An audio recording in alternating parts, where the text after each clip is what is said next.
ने कहा था ना उसे बाइक चलाने के लिए। हाँ क्यों क्यों उसके पीछे पड़ी हो? क्या बोल रहे हो तुम ये? अरमान वो हस्बैंड है मेरा, ऐसा कभी कुछ नहीं करूंगी। वैसा क्यों बोल रहे हो तुम? जबकि उसके सलामती के लिए मैंने उपवास रखा और तुम बंद करो अपनी, चुप हो जाओ। तुम्हारे बारे में जितना बुरा समझा जाए ना उतना कम है। तुमने उसे कहा था कि तुम्हें उसके साथ बाइक पे मंदिर जाना है। तुम ऐसा क्यों कह रहे हो मुझसे? जब मैं जानती हूँ कि राजा को बाइक चलानी नहीं आती तो मैं क्यों बोलूंगी ऐसा? कैसे यकीन दिलाओ तुम्हें?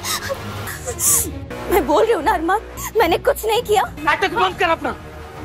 तुम यहाँ आई क्यों? हाँ चाहती क्या हो? क्या कर रही हो तुम ये? मैं तुम्हें और तुम्हारी हरकतों को अच्छी तरह पहचानता हूँ। तुम ना निकलो यहाँ से, चलो चलो यहाँ से। अरमान क्या कर रहे हो तुम ये? आसमा तुम बीच में मत आओ प्लीज।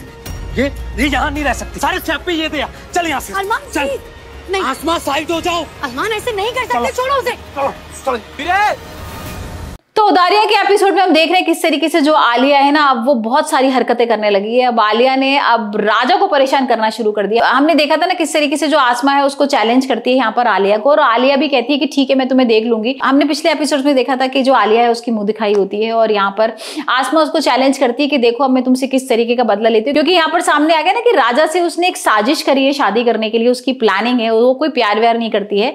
और यहाँ पर वो राजा को ना परेशान भी करती है थोड़ा सा। हमने एपिसोड में देखा था कि उसको थोड़ा रुला भी देती है, और राजा जिसके बाद आसमा और अरमान के पास आता है कि वो मुझे परेशान कर रही है, और आलिया मुझसे कह रही है कि भाई मैंने अरमान से बहुत गलत बोला और मैं तुमसे आपसे सॉरी बोलता हूँ। और यहाँ पर वो उसने शुरू कर दिया है, जो आसमा को ना समझ में आ जाता है कि भाई अब तो कुछ करना पड़ेगा आलिया का। और फिर हमने देखा था ना किस तरीके से फर्स्ट नाइट होती है राजा की, और यहाँ पर जो आलिया है वो उसको बहुत कुछ सुना देती है।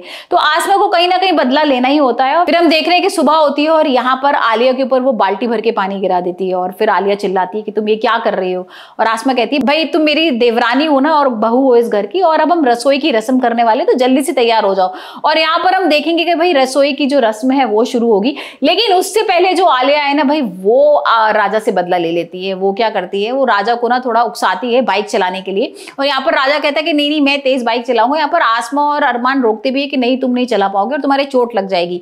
और यहाँ पर वो मानता नहीं है, और क्योंकि भाई ऑलरेडी उसने उसको बहुत उकसा दिया है ना राजा को आलिया ने कि भाई नहीं तुम तो बड़े हो और तुम्हें सब छोटा समझते हैं, तो तुम ऐसे मत सोचो और तुम कुछ भी कर सकते हो। तो यहाँ पर जो राजा है वो बाइक चलाता है और तेज से एक्सीलेटर घुमाता है और स्पीड भी तेज कर देता है, और एकदम से वो गिर जाता है।